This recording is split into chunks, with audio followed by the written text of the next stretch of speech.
ओम शांति। अलौकिक अनुभव की अथॉरिटी।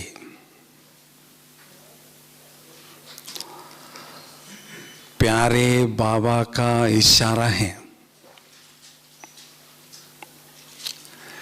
कि समय के अनुसार अनुभव की अथॉरिटी बनते चलो, क्योंकि सत्य ज्ञान के सागर बाबा इतना उच्च कोटि का ज्ञान हमें देते हैं, उसका प्रत्यक्ष प्रमाण है अपने जीवन में बहुत सुंदर गहन अलौकिक अनुभव करना और कराना।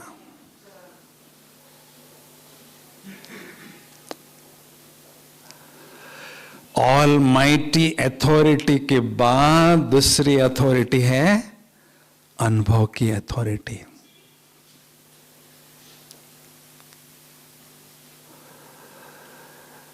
लेकिन ऐसी अथॉरिटी प्राप्त करने के लिए हमें क्या पुरुषार्थ करना होगा?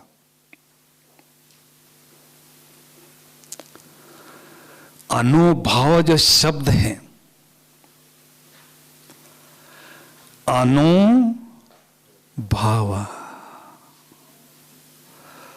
जब तक स्वयं को अनु नहीं समझते हैं, बिंदु नहीं समझते हैं, स्टार नहीं समझते हैं, तब तक इस ज्ञान मार्ग में कोई भी अलौकिक अनुभव हमें नहीं हो सकता है। अनु समझते ही आपको अलौकिक अनुभव की खान मिल जाती है। अलौकिक अनुभव की वर्षा आप पर होती रहती है। और ऐसे अनुभवी जो आत्माएं होती हैं, उनको विशेष 3 लाभ होते हैं। पहला लाभ,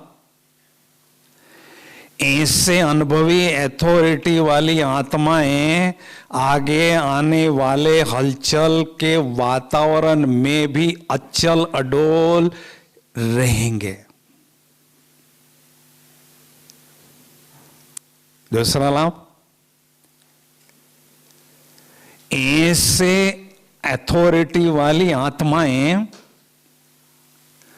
हलचल में भी अनेक आत्माओं की सेवा करने की क्षमता वाले होंगे।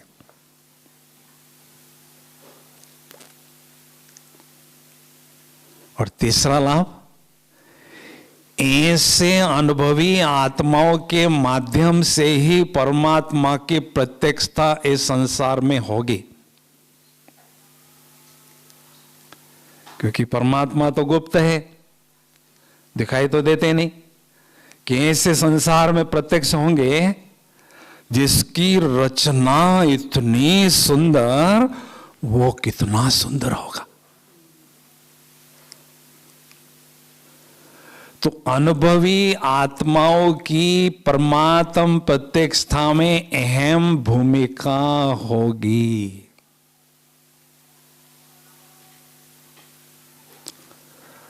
अभी कोई पूछता है कितने वर्षों से ज्ञान में चल रहे हैं, बड़े फलक से हम कहते हैं 20 साल से, 25 साल से, 30 साल से।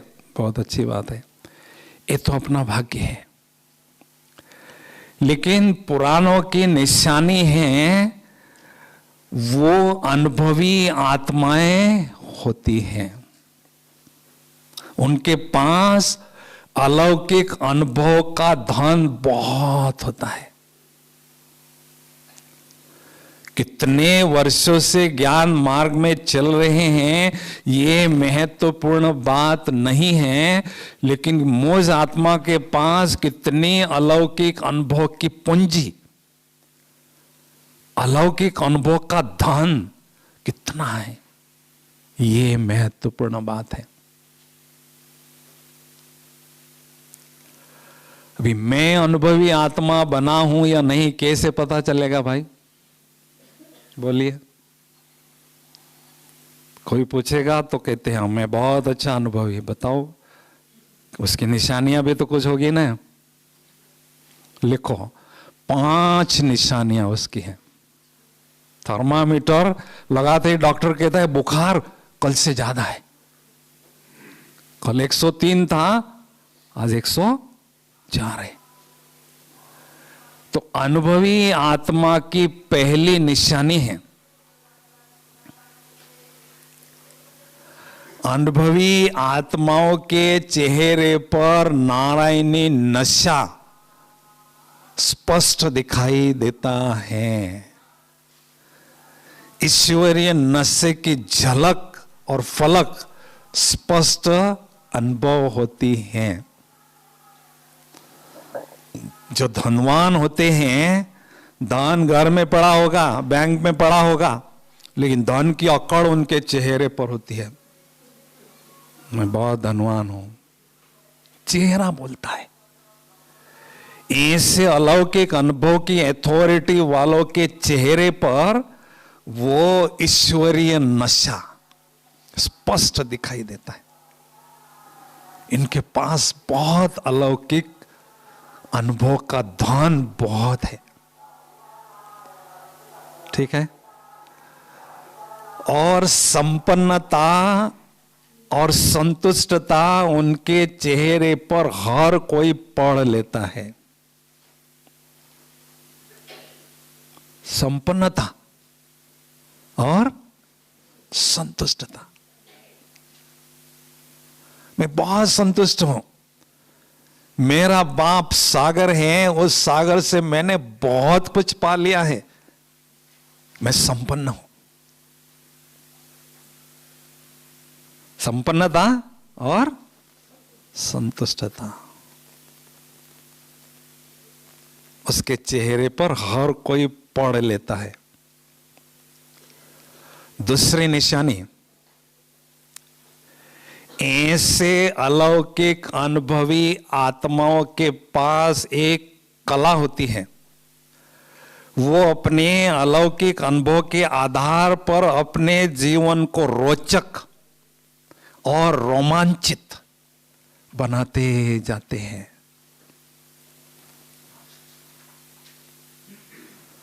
कई बाबा के बच्चे ज्ञान मार्ग में आते हैं और 2-4 साल के बाद चले जाते हैं। क्यों? क्योंकि अनुभव की कमी। मुझे कुछ अनुभव होता ही नहीं, जाके क्या करूं वहां।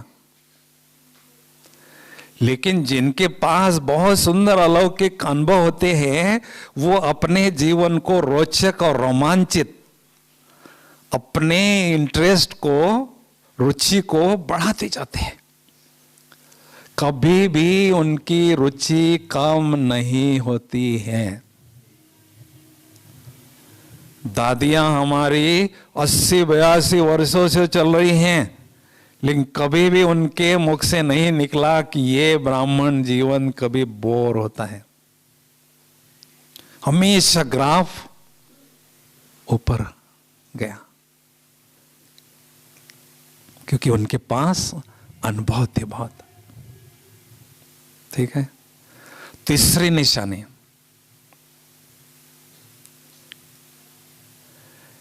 ऐसे अनुभवी आत्माएं हमेशा आत्मोन्नति के मगन में सदा मस्त रहते हैं।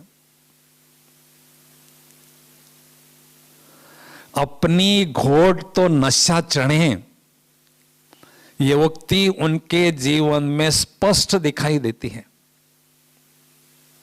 वो अपने में ही मस्त रहते हैं।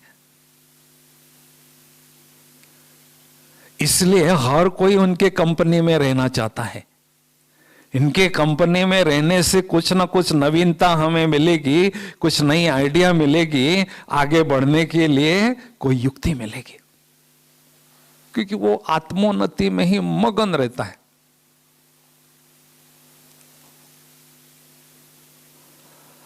समय और संकल्प का खजाना कभी भी वेस्ट नहीं करता है।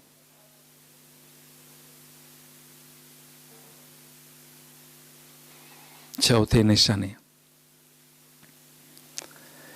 ऐसे अनुभवी आत्माएं दुआओं के पात्र बनते जाते हैं। जब वह अपने अलौकिक अनुभव दूसरों के साथ शेयर करते हैं तो सुनने वालों को भी ऐसे गहन अनुभव करने के लिए हिम्मत आती है, साहस आता है और उमंग आता है।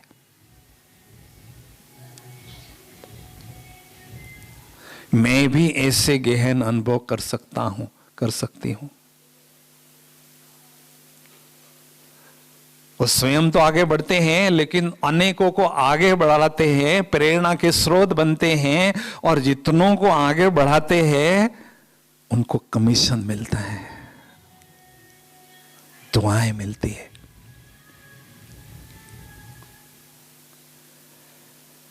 हमें 3 सर्टिफिकेट हर एक को लेना है, मन पसंद, लोक पसंद, प्रभु पसंद। अनुभवी आत्माओं को तीनों सर्टिफिकेट बहुत सहज मिल जाते हैं। मन पसंद, आप स्वयं को पसंद तब करेंगे जब आपके पास बहुत सुंदर अनुभव होंगे, बहुत सुंदर स्थिति होगी।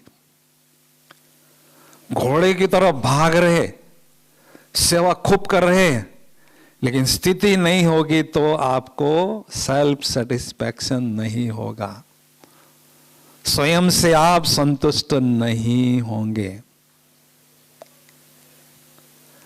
स्थिति बहुत अच्छी है, मैं बहुत खुश हूं, और ऐसी अनुभवी आत्मा अनेक आत्माओं को आगे बढ़ाती जाती है तो लोग उसको पसंद करते हैं। इस सबको मदद करता है आगे बढ़ाने के लिए, इसलिए लोग भी उसको पसंद कर देते हैं। और वो ऊपर वाला भी देखता है मैं जो ज्ञान दे रहा हूं ये ज्ञान अपने जीवन में प्रैक्टिकल ला रहा है, अनुभवी बन रहा है और अनेकों को अनुभवी बना रहा है, ऊपर वाला भी अपने दिल में उसको स्थान दे देता है, पसंद कर लेता है। तो तीनों सर्टिफिकेट उसको बहुत सहज मिलते हैं ऐसे अनुभवी आत्मा को। 5वें निशानी, ऐसा अनुभवी आत्मा कभी भी माया दुश्मन से धोखा नहीं खाता है। एक स्लोगन उनके जीवन में प्रैक्टिकल होता है, अनुभव की पूंजी सफलता की कुंजी, चाबी।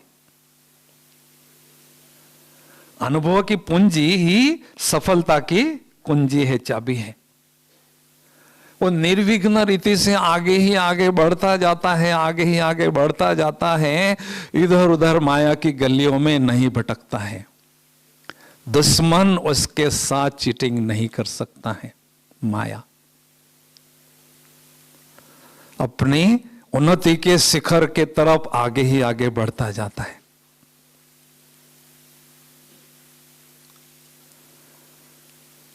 इसलिए कहावत है, जहां न पहुंचे रवि वहां पहुंचे कवि, और जहां न पहुंचे कवि वहां पहुंचे, हाँ जी, वो 7वें आसमान में पहुंचता है, परम धाम में। वहां कोई नहीं पहुंच सकता है, अनुभवी पहुंच सकता है।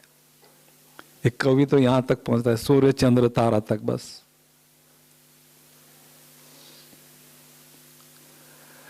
तो अनुभवी हमें बनना है, लेकिन कौन सी बातों में बनना है, कौन से अलौकिक अनुभव हमारे पास होने चाहिए। 10 एरियाज है।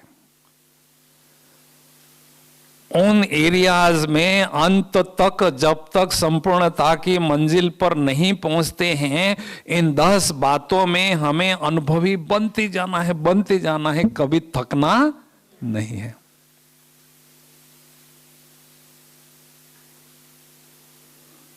गाड़ी कितने साल से चला रहे भाई, बताओ प्रभु भाई, कितने साल से चला रहे? हाँ, पहला दिन याद करो जिस समय कोई पढ़ा सिखा रहा था, कांपते थे, क्या क्या क्या करो, स्टीयरिंग पकड़ो, अच्छा क्या, फिर बाद में क्या करो। और अभी 10 साल के बाद बॉम्बे से अब माउंट आबू आए, बढ़िया एंजॉय करते हैं, एक्सपर्ट हो गए, अनुभवी बन गए। छोटी मोटी कुछ भूले होती थी वो भी भूले निकल गए। तो 10 एरियाज में हमें अंत तक अनुभवी बनते जाना है। पहला एरिया, परम धाम निवासी बनने का अनुभव हमें अंत तक करते जाना है। हमारा घर कौन सा है? परम धाम है। तो घर का ज्ञान तो मेरे पास है, लेकिन वहां जाता ही नहीं और वहां अनुभव करता ही नहीं, वाइब्रेशन वहां मैं रहता ही नहीं, तो उस घर पर मेरा अधिकार कैसे होगा?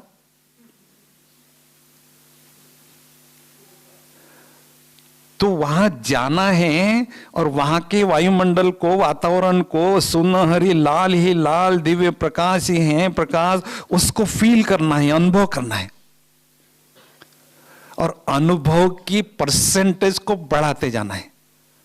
नए नए बच्चे हैं 10% भान से जाते हैं, फिर 20% भान से जाते हैं।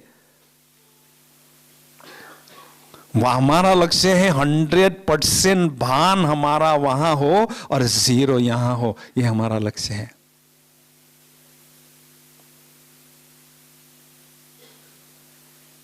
ब्रह्मा बाबा कुटिया में कर्मातीत स्थिति के समय जब थे, कोई भी बाबा से मिलने जाता था, बाबा के नैनों से स्पष्ट दिखाई देता था बाबा केवल यहां तन से बैठे हैं, मन से पूर्णतया परम धाम में बाबा के पास ट्रांसफर कर चुके हैं। आंखें बताती थी बाबा यहां नहीं है। तो घर की खींच हो, मुलुन के नजदीक जाते हैं ना, बहुत खुशी होती, हाँ अभी घर की तरफ जा रहे हैं, तो ये घर है मेरा, खींचो।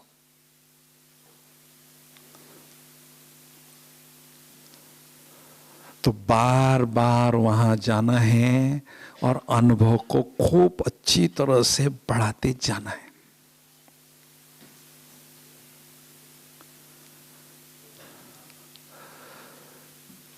दूसरा क्षेत्र, सूक्ष्म वतन वासी बनने का अनुभव हमें खूब अच्छी तरह से बढ़ाना है।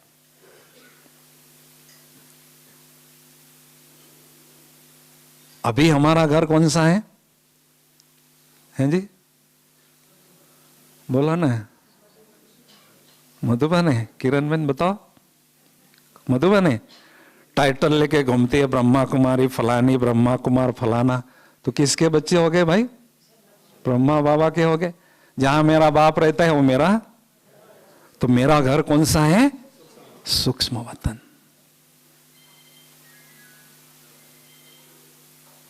सूक्ष्म वतन का ज्ञान होना, सूक्ष्म वतन में जाकर वहां के वाइब्रेशन को फील करना और उसको यूज करना, बढ़ाते जाना है, बढ़ाते जाना है, बढ़ाते जाना है, बढ़ाते जाना है। बाबा ने सूक्ष्म वतन रचा ही है हमारे लिए, संगम युग के लिए।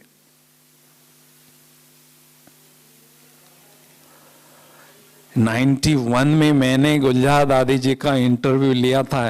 ये जो हिस्ट्री हॉल है ना, उनके पीछे उनका रूम था। 3 घंटे दादी के साथ बैठा, प्रश्न पूछा, आखिर भी वो सूक्ष्म वतन कैसा है, आपके तन में बाबा कैसे आते हैं, वो सारी विधि मुझे स्पष्ट बताइए।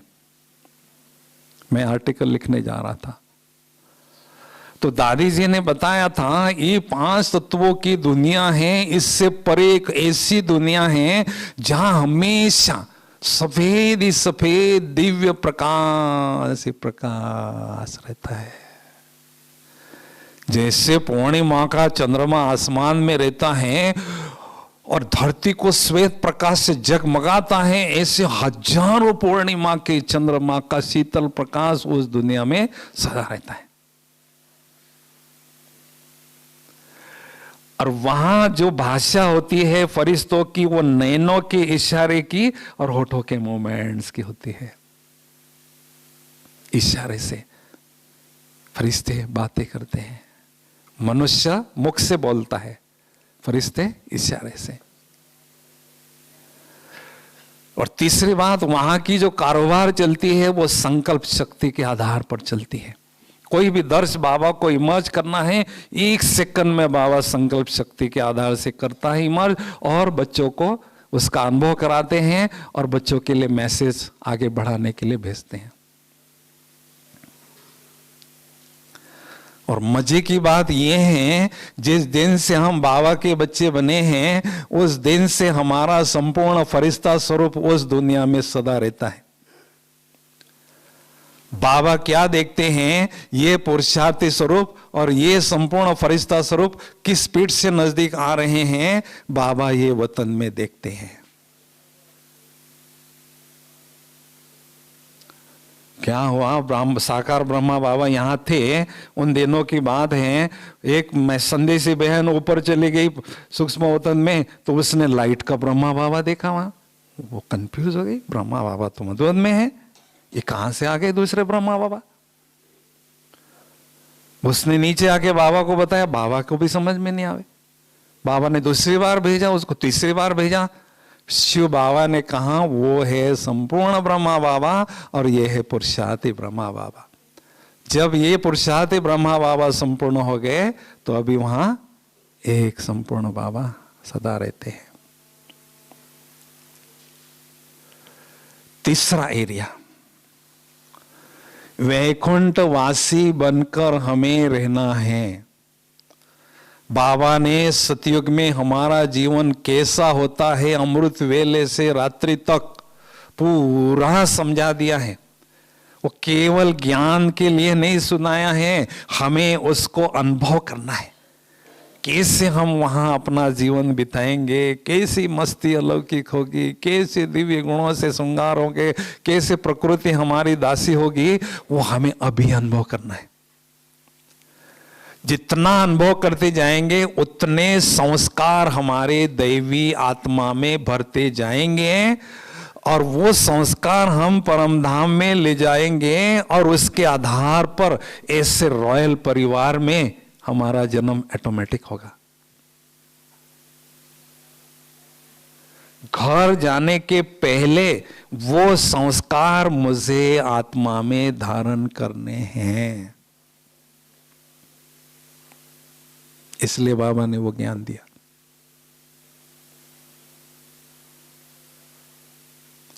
आज भी बाबा ने क्या बोला बाबा मुरली में, देवताओं के मन में ऐसे खराब संकल्प नहीं चलते हैं, देवताओं के मुख से ऐसा शब्द नहीं निकलता है। तो हम सभी देवता हैं, होनहार देवता है। अभी से हमारे जीवन में वो धारणाएं होनी चाहिए, अनुभव करनी चाहिए लोगों ने।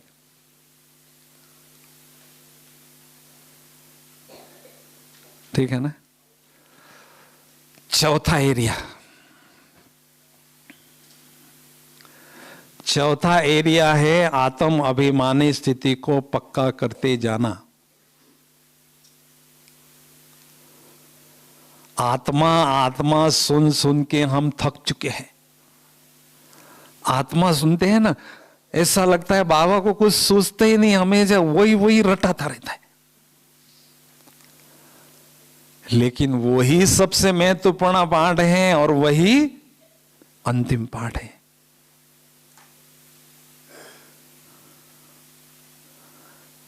हाँ? कितनी बार गुलाब जामुन खाया? हैं जी? गुजराती कड़ी कितनी बार खाई? आज खिलाएंगे आपको, खाएंगे ना? बड़े चाव से खाएंगे। तो ऐसी आत्मा हमें समझने के लिए थकना नहीं है। हमारा लक्ष्य है संपूर्ण आत्म अभिमानी बनना। केवल आत्म अभिमानी नहीं, संपूर्ण। 100% आत्मा का भान हो, 0% देह का भान हो, ये हमारा लक्ष्य है, ये हमारी मंजिल है। कहां तक पहुंचे पूछो अपने से। कितना अभ्यास करना है चेक करो। ब्रह्मा बाबा ने शुरू दिन से लेकर अंतिम दिन तक इस अभ्यास को नहीं छोड़ा। अंतिम दिन तक बाबा इस अभ्यास को करते रहे।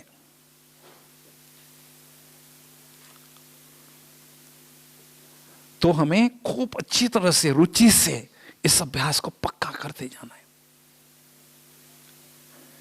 क्योंकि यही पहला पाठ है और यही अंतिम पाठ है और सबसे महत्वपूर्ण यही पाठ है। कहते जड़ है तो झाड़ है, तो जड़ आपके पास है तो झाड़, दिव्य जीवन रूपी झाड़, दिव्य गुणों से फला फूला झाड़ आपके पास है। तो आत्मा आत्मा आत्मा रटते जाना है, रटते जाना है। आत्मा के गुणों को बहुत अच्छी तरह से हमें अनुभव करते जाना है।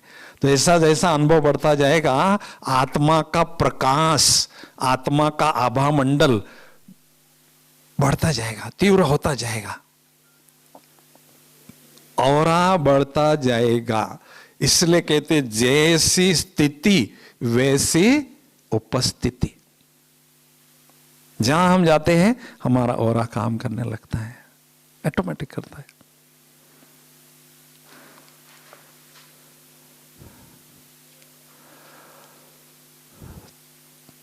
तो बहुत रुचि से मधुबन में आप आए हैं। ये धरनी सारे ग्लोब पर सबसे पावरफुल सी स्थान है, जहां आपके कदम पड़े हैं, यहां सबसे पावरफुल सारे ग्लोब पर। कुछ पुण्य कर्म है इसलिए इस धरनी पर पहुंचे हैं। पार्टी में आते हैं तो 1 घंटे के लिए साइट सीन कर लेने के लिए आते हैं, और आप 3 दिन से यहां आए, 4 दिन से यहां आए, खूब अच्छी तरह से लाभ लो इसका।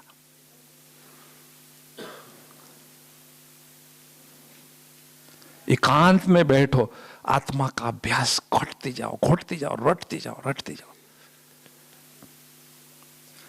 जब मैं मधुबन में आया 76 में, सारा दिन किचन में काम करता था, सवेरे 5 बजे से लेकर रात को 10 बजे तक भोली दादी को खुश करने के लिए सारा दिन लगा रहता था। और रात को 10 बजे वो ट्रेनिंग सेक्शन के छत पर जाके बैठता था, 1 घंटा 2 घंटा 3 घंटा केवल आत्मा का अभ्यास करता था। उस अभ्यास ने ये स्थिति का फाउंडेशन मेरा जैसे पक्का किया। घंटों घंटों बैठता था।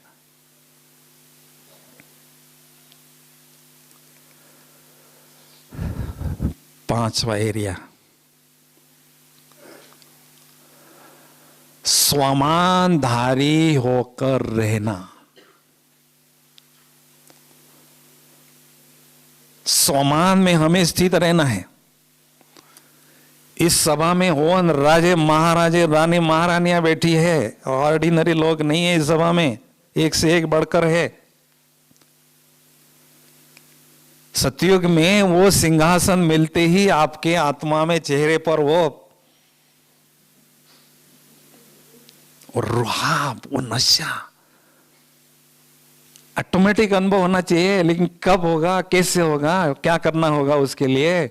अभी हमें स्वमान में स्थित रहने का अभ्यास खूब करना होगा। बाबा ने हमें जो स्वमान का सिंहासन दिया है, इस सिंहासन को हमें छोड़ना नहीं है, चाहे कुछ भी हो जाए। कोई कितना भी ग्लानि करे, कुछ भी करें, ये सिंहासन मैंने छोड़ना नहीं है, भगवान ने मुझे दिया है। और अच्छी तरह से बैठो। 100% स्वमान में मुझे स्थित रहना है। केवल स्वमान का पॉइंट दोहराना नहीं है, केवल स्वमान में स्थित होने का अभ्यास नहीं करना है, लेकिन उस स्वमान का खूब अच्छी तरह से आनंद लेना है, अनुभव करना है। मैं आत्मा राजा हूं और समान के सिंहासनधारी हूं।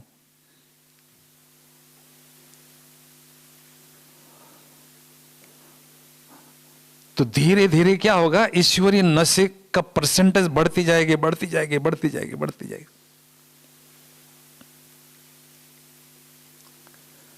ईश्वरीय नशा बढ़ रहा है या नहीं कैसे पता चलेगा भाई?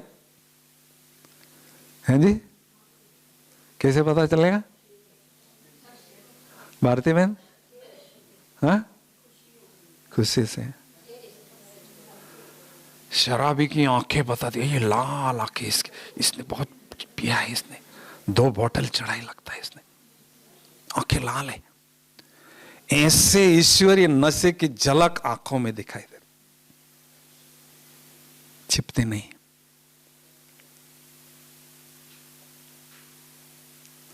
जैसा जैसा समान में हम स्थित रहते हैं, नशा धीरे धीरे बहुत अच्छी तरह से बढ़ता जाता है, अनुभव होता है।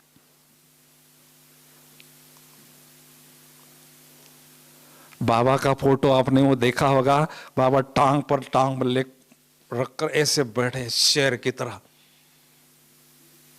देखा है ना फोटो बाबा का, हिस्ट्री हॉल में देखना, ऐसे बैठे शेर की तरह, विश्व का राज महाराजा।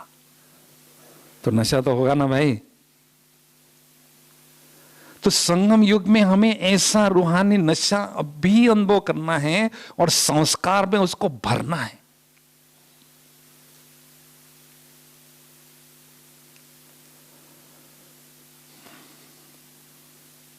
सोमानधारी अर्थात धारण करना। सोमान के टाइटल को जीवन का अभिन्न अंग अनुभव करना, उसको कहेंगे सोमानधारी बनना।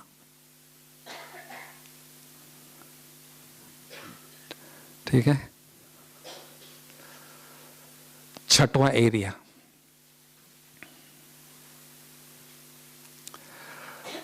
परमात्म अभिमानी बनने का अनुभव हमें बहुत अच्छी तरह से बढ़ाते जाना है। परमात्म अभिमानी बनना अर्थात परमात्मा के संग में बैठकर उनके कंपनी का खूब आनंद लेना, उनकी कंपनी को बहुत एंजॉय करना। दुनिया की सबसे बड़ी सत्ता परम धाम में बैठे हैं बाबा, और उनके बाजू में मैं आत्मा बैठी हूं। और जैसे सागर के किनारे संध्या के समय जाते हैं, ठंडी ठंडी लहरें आती हैं, ऐसे हमें शांति के सागर, आनंद के सागर, प्रेम के सागर के समीप किनारे पर बैठकर खूब एंजॉय करना है। एकदम समीप बैठना है और एंजॉय करना है।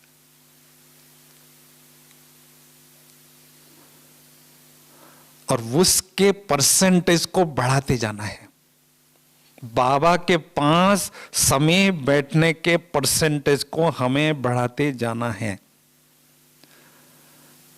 10% भान से आप बैठे हैं, फिर 40% भान से आप बैठे हैं। हमारा लक्ष्य है 100% भान से बाबा के पास कंपनी में बैठना, ये हमारी मंजिल है।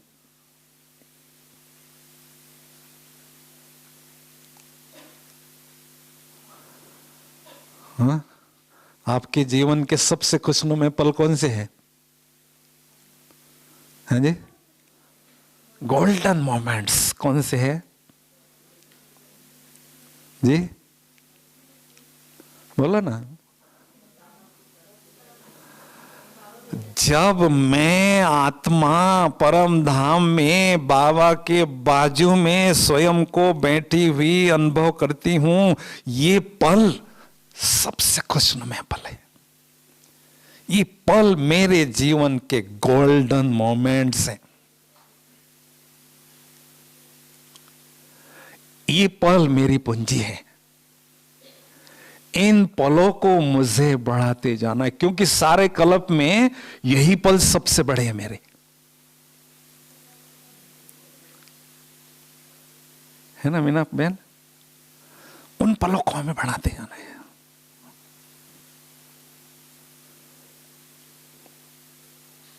बस ठाकुर बनकर एक ठिकाने पर बैठ जाओ और आनंद ले लो, मस्ती ले लो।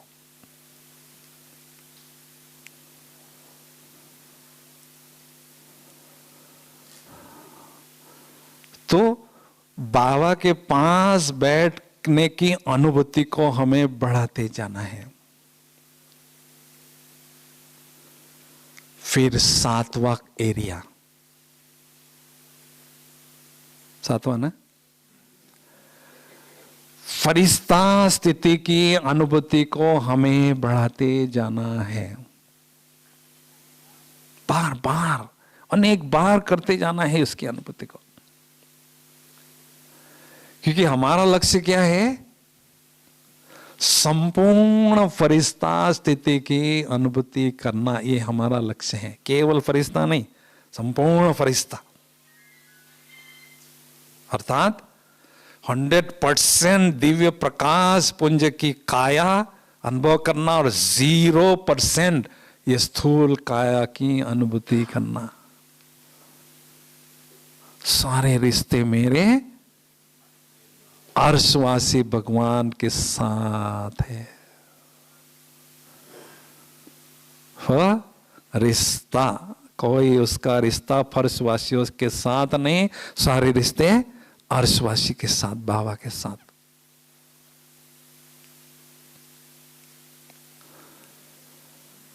ये प्रयोगशाला है। आप प्रयोगशाला में बैठे, आप यहां से डाइनिंग में जाओ ना, प्रयोग करो कि मुझ आत्मा ने लाइट का शरीर धारण किया है और लाइट के जमीन पर चल रहा हूं, फरिश्ता ही लगोगे। बिल्कुल अंतर्मुखी होकर आप चलो, बातें नहीं करो, बातें तो हमेशा करते रहते हैं।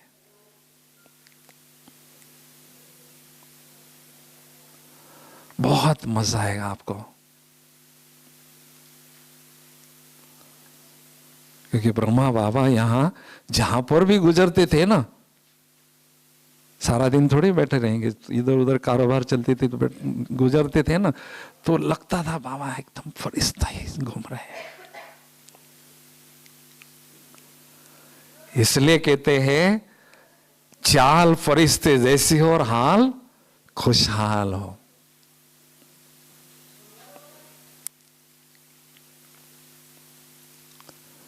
नेक्स्ट, आठवां एरिया,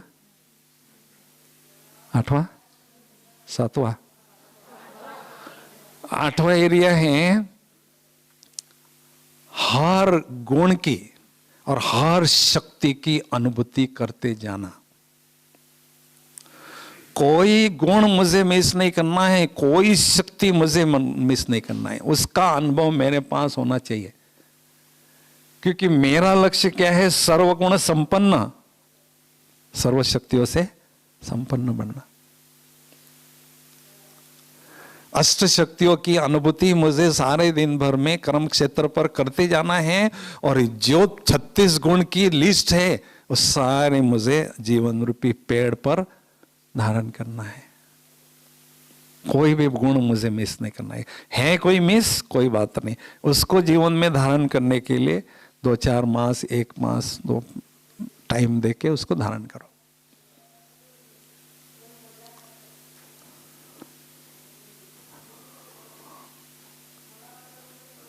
ठीक है।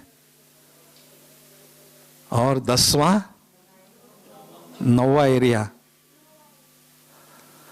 मनसा सेवा का अनुभव मुझ आत्मा के पास होना चाहिए। क्योंकि आप देखना 2-4 साल के बाद में केवल मनसा सेवा का ही बोलबाला चलेगा, सारी सेवाएं ठप हो जानी है। जैसे कोरोना काल में कुछ नहीं चलता था, केवल मनसा का था सेवा का पार्ट, और आगे चल के 3-4 साल के बाद देखना मनसा सेवा का ही बोलबाला होगा।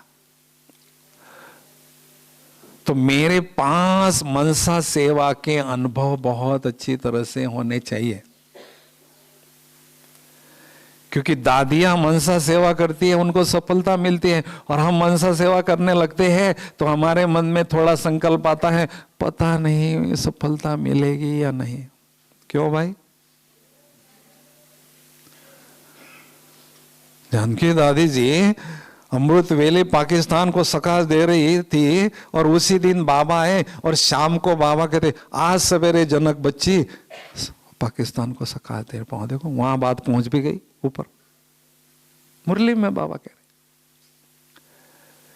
क्योंकि मनसा सेवा करने का साधन उनका बहुत शक्तिशाली था, और दूसरी बात मनसा सेवा के अनुभव उनके पास बहुत थे,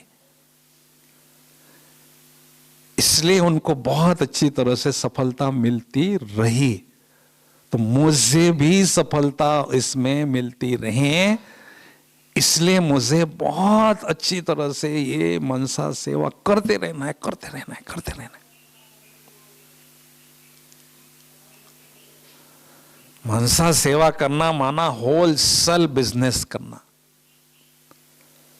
रिटेल बिजनेस करने का समय समाप्त हो चुका है, वर्ल्ड वाइड होलसेल बिजनेस करने का समय चल रहा है। केवल मुझे बॉम्बे की नहीं सेवा करना है, पूरे वर्ल्ड की करना है। मेरा बाप कौन है? विश्व कल्याणकारी। मैं आत्मा उसका बच्चा मास्टर विश्व कल्याणकारी हूं। जहां आवश्यकता है उड़कर चले जाओ, मनसा सेवा के द्वारा शांति शक्ति देकर आओ।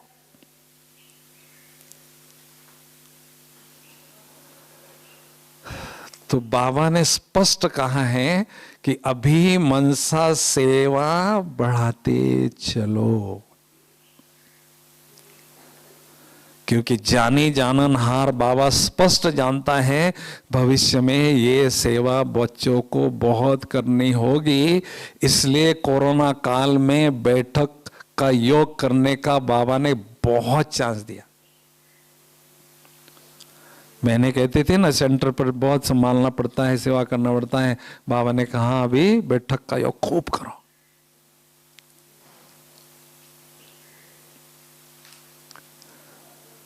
ठीक है ना। और 10वां एरिया, भगवान के साथ सर्व संबंधों की अनुभूति मुझे बढ़ाते जाना है।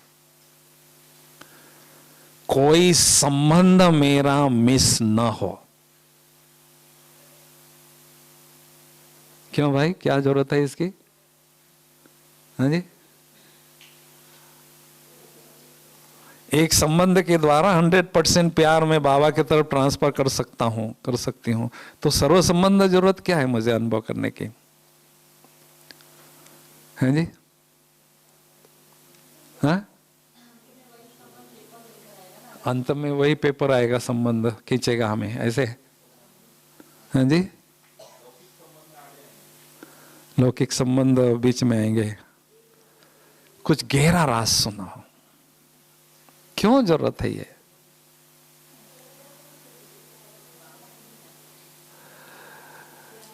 इसके पीछे गहरा राज ये है कि 84 जन्मों के हमारे रोल अलग अलग होंगे।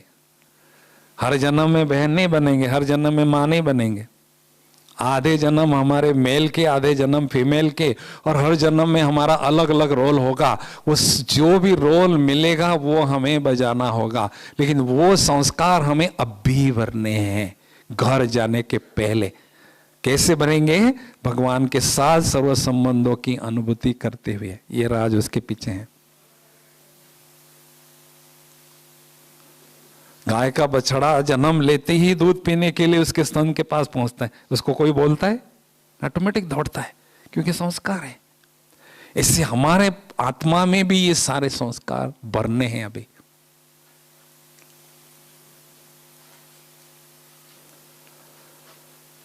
तो कहने का भाव है हमें विभिन्न प्रकार के एरिया में अलौकिक अनुभव को बढ़ाते जाना है, थकना नहीं है। ऐसी फीलिंग हो कि मुझ आत्मा के पास बहुत अलौकिक अनुभव की स्टॉक है, पूंजी है, अथॉरिटी है। एक सेकंड में अशरीर स्थिति में स्थित हो जाए, एक सेकंड में हम सोमान में स्थित हो जाए, एक सेकंड में फरिश्ता स्थिति में स्थित हो जाए।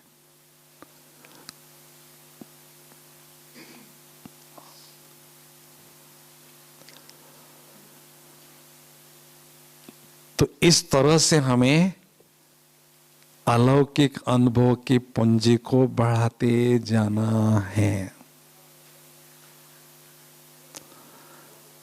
ये पुरानों की निशानी है। जितने पुराने होते हैं बच्चे बाबा के, उतने उनके पास अलौकिक अनुभव का धन बढ़ता जाता है। ये उसकी निशानी है।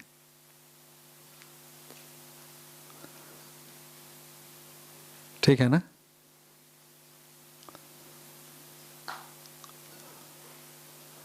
तो तात लगी रहे। जैसे बिजनेसमैन होता है ना, उसको पैसे ही दिखाई देता है, हमेशा बिजनेस इतने उसी में बिजी रहता है। हमारे मन में यही तात लगी रहे, कैसा मैं सुंदर अलौकिक अनुभव जमा करता रहूं, बढ़ाता रहूं, बढ़ाता रहूं।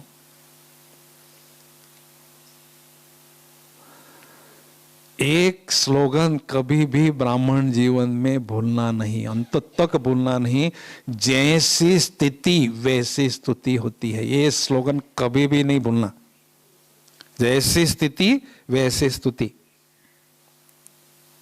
हर कोई चाहता है मेरी स्तुति हो, लेकिन जैसी स्थिति होगी वैसी ही स्तुति होगी।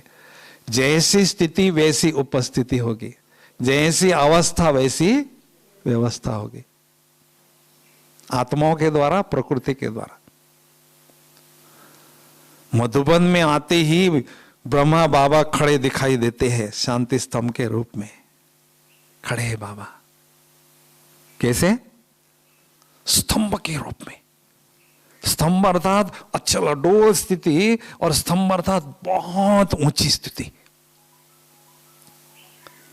लाखों करोड़ों आत्माओं को प्रेरणा प्रदान करने वाली ऐसी ऊंची स्थिति मुझे भी ब्रह्मा बाप समान बनना है, बनाना है।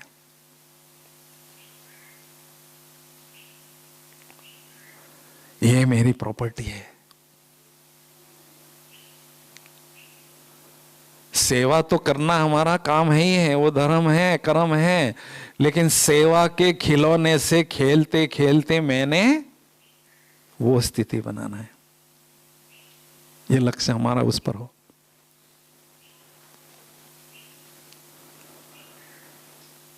ठीक है ना? करना है भाई अनुभव। बोलो, करना है योग का अनुभव। बोलो ना, आवे नहीं ना आवे नहीं, सुस्त तो नहीं हो गए ना? करना है मीनाक्षी बहन? तो सब खड़े हो जाओ फिर थोड़ा।